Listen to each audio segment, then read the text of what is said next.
बिस्मिल्लाहिर्रहमानिर्रहीम। Dear students, आज हम अल्लामा इकबाल ओपन यूनिवर्सिटी की कोर्स कोड 8605 में यूनिट 6 पढ़ेंगे, मैनेजमेंट ऑफ रिसोर्सेज।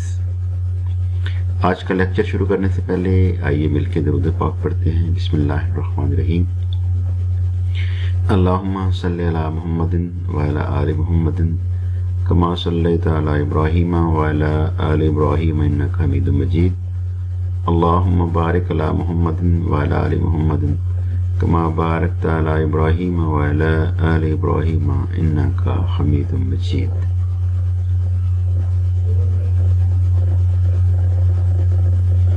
वो दानाए सुबुल खत्मुर रसुल मौलाए कुल जिसने गुबारे राह को बख्शा फरोगे वादिये सीना, निगाहे इश्क मस्ती में वही अव्वल वही आखिर, वही कुरआन वही फुरकान वही यासीन वही ताहा।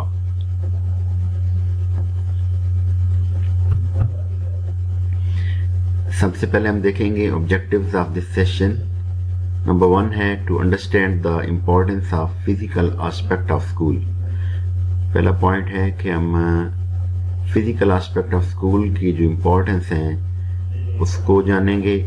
नंबर 2 है to describe the learning resources. Learning resources को हम बयान करेंगे। To understand the educational financing, तालीमी मालियात को समझेंगे। To define the budget and its role. आज हम बजट को डिफाइन करेंगे और बजट का क्या किरदार है इसको भी डिस्कस करेंगे। पहले हम देखते हैं फिजिकल एस्पेक्ट यानी school building and hostel etcetera. इस हवाले से हम बात करते हैं। नंबर 1 है the school building. School plant is considered more significant not only as physical aspect but it is the base interpretation of the school curriculum, finds its physical expression in construction and arrangement of school plant। School plant से मुराद school की building ही होती है और इसकी अहमियत सिर्फ इसलिए नहीं होती कि ये एक बिल्डिंग है, बल्कि इसकी अहमियत इसलिए होती है कि यहाँ हम बच्चों को नसाब पढ़ाते हैं। The size, proportions and relation of learning spaces influence the type and quality of instruction. जिस तरह की हमारी स्कूल की बिल्डिंग होगी, जिस निस्बत से जिस तनासब से कमरे बने होंगे, जितनी हमारे पास पढ़ाई की स्पेस होगी उतनी ही क्वालिटी ऑफ इंस्ट्रक्शन बेहतर होती चली जाएगी। The site of the school. The site chosen for school must permit classes being held in the playground when necessary. School में अगर जगह मुनासिब हो तो कई दफ़ा टीचर जो है वो क्लासरूम से बाहर भी बच्चों को प्ले ग्राउंड में बिठा के उनको टीचिंग लर्निंग प्रोसेस से गुजारता है। Other important point for careful examination in selecting a site are. इसके अलावा कुछ और पॉइंट्स भी हैं जब हम इसकी जगह का इंतखाब करते हैं तो वो ये हैं। नंबर 1 सराउंडिंग्स, यानी उसके इर्द गिर्द का माहौल कैसा है। क्या वो ओपन एरिया में है या रश एरिया में है। क्या वो बाजार के साथ है जहाँ पे हर वक्त बसों की आवाज़ें आ रही होती हैं, जहाँ हर वक्त शोर होता है, या एक साइड पे है। The conditions as to natural drainage and ordinary level of the ground water. School की सतह हमेशा बुलंद होनी चाहिए ताकि उसके ग्राउंड में पानी खड़ा ना हो और निकासी आब का बेहतरीन इंतज़ाम होना चाहिए। The nature of soil and sub soil. اس کی مٹی اور اس کی سب مٹی، یعنی جو جہاں پہ اسکول بنا ہوا ہے وہاں اس کی مٹی کیسی ہے. کئی دفعہ ایسا بھی ہوتا ہے کہ ہر وقت گرد اڑتی رہتی ہے اور بچے اور ٹیچر جو ہیں وہ ڈسٹرب ہوتے ہیں. The aspect and evaluation.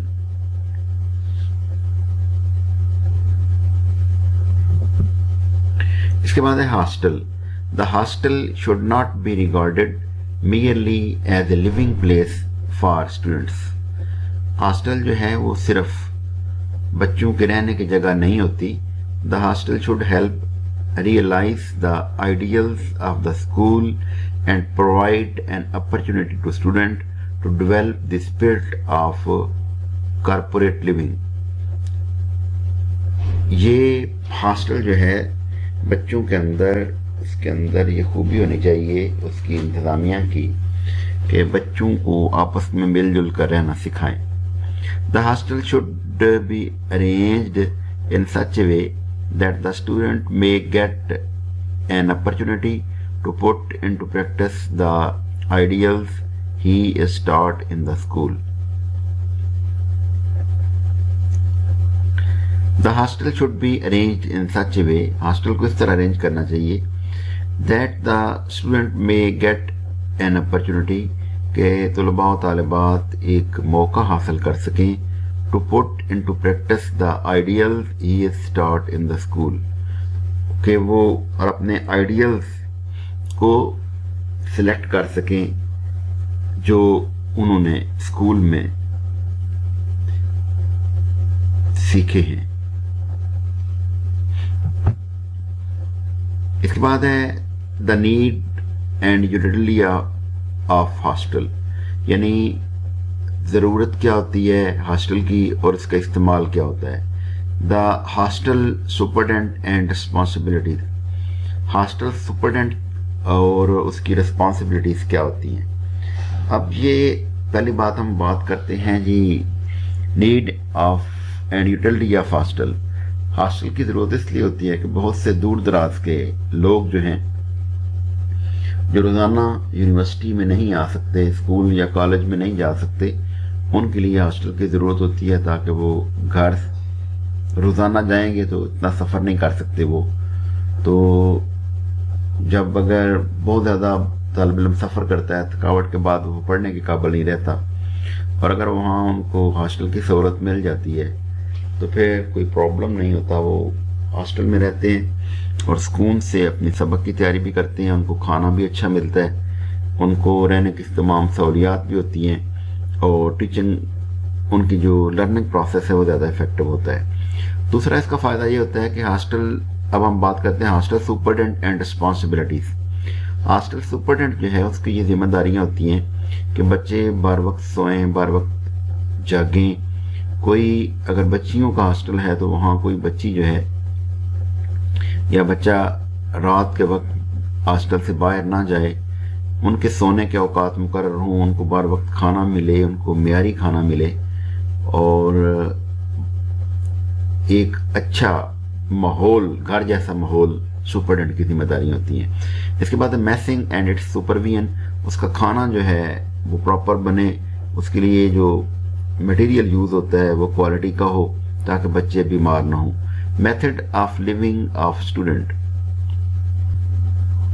Student کے رہنے کا طریقہ جو ہے وہ اچھا ہو. اس کے بعد ایلمنٹ اینڈ ریگولیشنز، قوانین کی پابندی کریں. Health and games.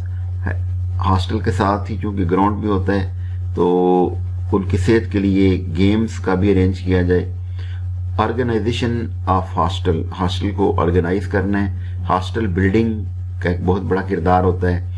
اس کے بعد انٹرنل مینجمنٹ ہے، اور ہاسٹل کا رجسٹر بھی ہو کہ کتنے بچے جو ہیں اس وقت ہاسٹل میں رہائش پذیر ہیں. لرننگ ریسورسز میں نیکسٹ ہے جی instructional material. Administrative leadership carries the responsibility obtaining and allocating instructional material necessary to promote educational programs and development and student learning. The use of instructional material implies that learners are studying at one remote from the author. Instructional material इस तरह का होना चाहिए जैसे अल्लामा Iqbal open university का instructional material है, इसकी किताबें हैं और ये किताबें इस तरह से लिखी जाती हैं कि तालिब इल्म घर में बैठा है और बगैर किसी टीचर के वो उनका मुताला कर सकता है। इतने आसान अंदाज में मटेरियल जो है बच्चों तक पहुंचना चाहिए। नेक्स्ट है जी ऑडियो विजुअल एड्स। इसका मतलब होता है समी और बसरी मामनात। इसमें कौन कौन सी चीजें आती हैं? इसमें आता है white board, board marker, duster, charts, models, multimedia, ये सारी चीजें इसके अंदर आती हैं। इसी तरह ग्लोब आ जाता है। An outstanding development is modern education and is the increased use of supplementary devices by which the teacher through the use of more than one sensory channel help the to clarify establish। यानी ये जैसमी या बसरी मामलात का हम इस्तेमाल करते हैं उसका फ़ायदा ये होता है कि बच्चों के कंसेप्ट बिल्कुल क्लियर हो जाते हैं। मिसाल के तौर पर आप बच्चे को मीनार पाकिस्तान के हवाले से पढ़ाना चाह रहे हैं तो मीनार पाकिस्तान का अगर मॉडल वहाँ पे लेके जाएं या मीनार पाकिस्तान की तस्वीर क्लास में बच्चों को दिखाएं। आप बानी पाकिस्तान का आदत मोहम्मद अली जना या शायर मशरक अल्लामा इकबाल के बारे में पढ़ाना चाहते हैं, कुरान मजीद के हवाले से पढ़ाना चाह रहे हैं, नमाज का तरीका सिखाना चाह रहे हैं, तो अगर वहाँ पर आप चार्ट लेके जाएंगे बच्चे नमाज पढ़ते हुए जो मुख्तलिफ तस्वीर हैं वो देखेंगे तो उनके कंसेप्ट क्लियर हो जाएंगे। Establish and correlate accuracy concepts, इसके बाद interpretations and appreciations, increases knowledge, इससे इल्म में इजाफा होता है, roses इल्म और इजाफा होता है, interest and even evoke worthy emotions and enriches the imagination of the children। इससे बच्चों के तख़य्युलात में इजाफा होता है, वो नई नई चीजें देखते हैं, नई नई चीजें सोचना शुरू कर देते हैं। नेक्स्ट पॉइंट है जी library. Library is a necessity for school and sufficient attention should be directed towards its proper organization. Library जो है ये घर की ज़रूरत है और इसके लिए स्पेशल तवज्जो जो है वो दी जाती है। यूटिलाइजेशन एंड डेवलपमेंट, इसके इस्तेमाल की और इसकी बेहतरी की। अगर किसी भी इदारे में कोई लाइब्रेरी है और उसमें बहुत शानदार किताबें पड़ी हुई हैं लेकिन उसका इस्तेमाल नहीं है, बच्चे आते नहीं हैं, पढ़ते नहीं हैं, असातिज़ा उस लाइब्रेरी को इस्तेमाल नहीं कर रहे तो उसका कोई फ़ायदा नहीं है। इसके डेवलपमेंट के लिए भी कोशिश करनी चाहिए। The entire environment of the school contributes towards education and the library is of great help in creating a suitable environment for the education। इससे बच्चों के अंदर एक मुनासिब माहौल मिलता है। The library may help develop different taste in the student। बच्चों के अंदर मुख्तलिफ टेस्ट डेवलप होते हैं। After reading one book the desire for another is created। एक किताब के पढ़ने के बाद दूसरी किताब की ख्वाहिश पैदा होती है। Thus a reading habit is formed। इस तरह बच्चों में मुताला की आदत बढ़ जाती है। और ये एक हकीकत है कि हम नशीनी अगर किताब से हो इससे बेहतर कोई रफ़ीक नहीं। अगर आप किताब के साथ मोहब्बत करते हैं, आपके साथ हर वक्त किताब होती है, तो इससे बड़ा और कोई दोस्त नहीं है।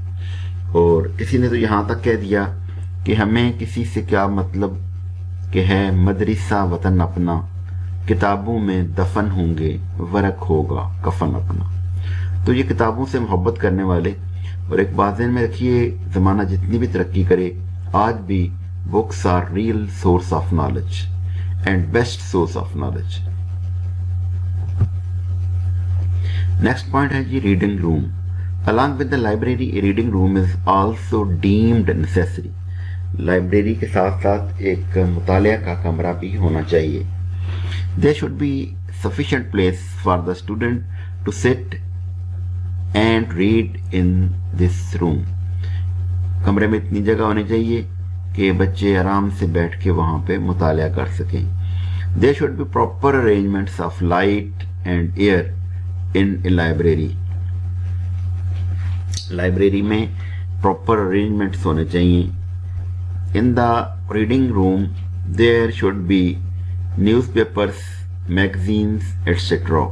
वहाँ न्यूज़पेपर और मैगजीन्स होने चाहिए so that the student may read them and he updated. वो उनको मुतालिया करें और अपडेट रहें. In the reading room a copy of school magazine consisting of articles etc. कि उस स्कूल का मैगजीन जो शाया होता है वो भी वहाँ पे होना चाहिए और उसके अंदर मुख्तलिफ आर्टिकल्स लिखे हों. इसका फ़ायदा क्या होता है कि एक तो बच्चों में जब नए आर्टिकल्स पढ़ते हैं तो उनके इल्म में इजाफा होता है. दूसरा, दूसरे बच्चों के लिखे हुए आर्टिकल्स को देख के बच्चों के अंदर ख्वाहिश पैदा होती है कि वो भी एक आर्टिकल लिखें और उनका आर्टिकल भी शाया हो उस मैगजीन में, और इस तरह बच्चों के अंदर पढ़ाई का और लिखाई का शौक पैदा होता है. इसके बाद है एजुकेशनल फाइनेंसिंग. इसका इंट्रोडक्शन ये है कि educational finance may be defined as a broad term as that dimension of public or government finance concerned specify with the procurement, distribution, management. ये एजुकेशनल फाइनेंसिंग में ये होता है कि हमारे पास जो बजट है उसको हमने डिस्ट्रीब्यूट करना है और मैनेज करना है. And the distribution of physical and material resources essential to the delivery of quality and relevant public educational programs and services. Number 2 है who pays for education. अब सवाल ये पैदा होता है कि इसके लिए कौन पेमेंट देगा तालीम के लिए. Importance of educational financing के एजुकेशनल फाइनेंसिंग की क्या अहमियत है. Forces which affect and the demand of education. वो कौन सी फोर्सेस हैं जिनकी बदौलत इल्म हासिल करने की ख्वाहिश बढ़ जाती है. नेक्स्ट पॉइंट है जी budgeting. Budgeting is the mean of coordinating the combined efforts of an organization into a plan of action based upon past performance and governed by a rational judgement of the factors that are expected to influence the operation of the organization in the future. इस budget में हम ये देखा जाता है कि पिछले साल हमारा अखराजात कितने हुए थे और इस वक्त हमारे मामलात कैसे हैं, हमें मज़ीद कितने बजट की ज़रूरत होगी. बेसिकली बजट ये होता है कि हमारे मसाइल कितने हैं और उनको हल करने के लिए हमारे पास वसाइल कितने हैं. अब हम देखते हैं कि कंसेप्ट ऑफ बजट क्या है. The budget as a planning device is future oriented. ये जो प्लानिंग डिवाइस होती है, बजट हम माली साल के आने से पहले बनाते हैं और ये फ्यूचर ओरिएंटेड होता है. इसका ताल्लुक हमारे मुस्तकबिल के साथ होता है. As a management device during physical period, माली साल के दौरान मामलात को मैनेज करने के लिए its purpose is control to ensure that expenditures are authorized and do not exceed money available. Overall, its budget is a disciplined approach to handling school expenditure. जब किसी स्कूल को बजट दे दिया जाता है तो उनको ये पता चल जाता है कि हमारे पास इतने वसाइल हैं. जैसे हम कहते हैं ना कि चादर देख कर पाँव फैलाओ. तो ये बजट वो चादर होती है जिसको देख के हमने पाँव फैलाने होते हैं। बजट हमारे पास एक माली तखमीना होता है, हमें पता चल जाता है कि हमारे इदारे के लिए इस दफ़ा गवर्नमेंट ने कितना बजट दिया है और उस बजट को मद्देनज़र रख के इस साल के लिए हम कौन सा प्रोजेक्ट कर सकते हैं जो इस बजट में हम कंप्लीट कर सकेंगे। Purpose of budget to establish advance the objectives और end results of the budget period, to provide the means of coordinating the activities of the various departments in the organization, मुख्तलिफ departments की जो activities हैं उनको organize करने के लिए, to provide a period to period basis of comparison to show whether the plans are being realized and क्या plans जो हैं वो हकीकी मानों में मौजूद हैं, indicate what changes must be made in current objectives are to be achieved। और उसमें हमने ये भी देखना है कि जो हमारे जो मौजूदा मकासद हैं उनको हम कैसे हासिल कर सकते हैं, to serve as a basis of the orderly management or public funds।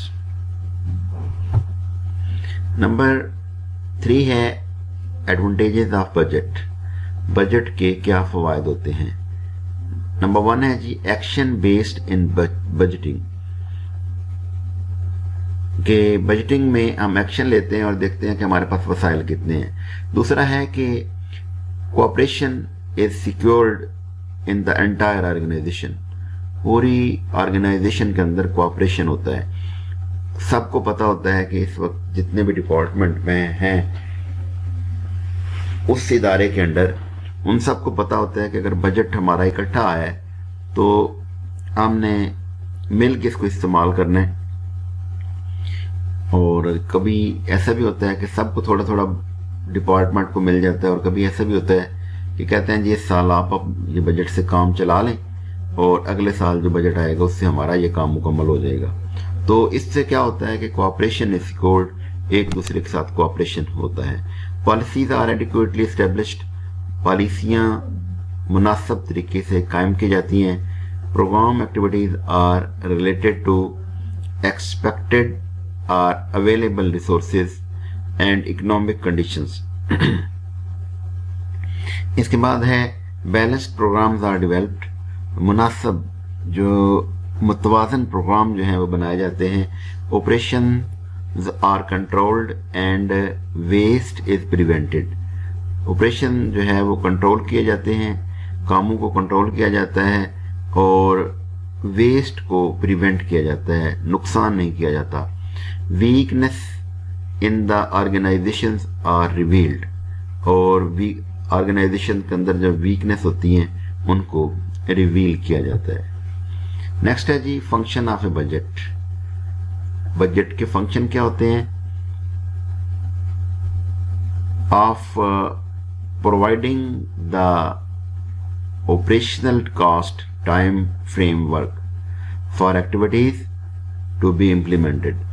इसका ये होता है कि फलां वक्त कितनी इस काम के लिए हमें कितनी कॉस्ट चाहिए। नंबर 2 है for delegation of implementation authority, जो इम्प्लीमेंटेशन अथॉरिटी होती है उसको अख्तियारात तफवीज़ कर दिए जाते हैं, उसको अख्तियारात दे दिए जाते हैं। इसके बाद है of controlling and evaluating performance, जो कारकर्दगी है उसको कंट्रोल करना और उसका जायज़ा लेना कि क्या हमारा जो बजट है उसके मुताबिक काम प्रॉपर हो रहा है या नहीं हो रहा। नेक्स्ट पॉइंट है जी फेजेस ऑफ बजटिंग, यानी बजट के मराहिल कौन कौन से होंगे। Budget is the process of preparing targets, budget जो है ये आदाफ मुकर्रर करने का एक प्रोसेस होता है। It has several phases at the district, division, provincial and federal levels, और ये ज़िली बुनियाद पर, डिविजनल बुनियाद पर, सूबाई बुनियाद पर या वफाकी बुनियाद पर होते हैं। फेज़ 1 है आइडेंटिफिकेशन ऑफ प्रोग्राम, सबसे पहले हम प्रोग्राम को आइडेंटिफाई करते हैं। फेज़ 2 है identify of resources in terms of man power, money, machine and material. अब पहले तो हम देखते हैं कि हमारा प्रोग्राम क्या है, दूसरे नंबर पर हम ये देखते हैं कि हमारे पास काम करने वाले लोग कितने हैं, मैन पावर कितनी है, मनी हमारे पास रकम कितनी है, मशीन एंड मटेरियल हमारे पास उस काम को मुकम्मल करने के लिए मटेरियल कितना है। नंबर 3 है कॉस्टिंग ऑफ रिसोर्सेज, हम रिसोर्सेज की कॉस्टिंग करते हैं। इसके बाद प्रेजेंटेशन ऑफ बजट, हम बजट को पेश करते हैं। और इसके बाद है obtaining approval of the appropriate authority, और फिर जो मुनासिब अथॉरिटी है उससे हम मंजूरी लेते हैं। Thank you very much. अल्लाह हाफिज़, अपना बहुत ख्याल रखिएगा।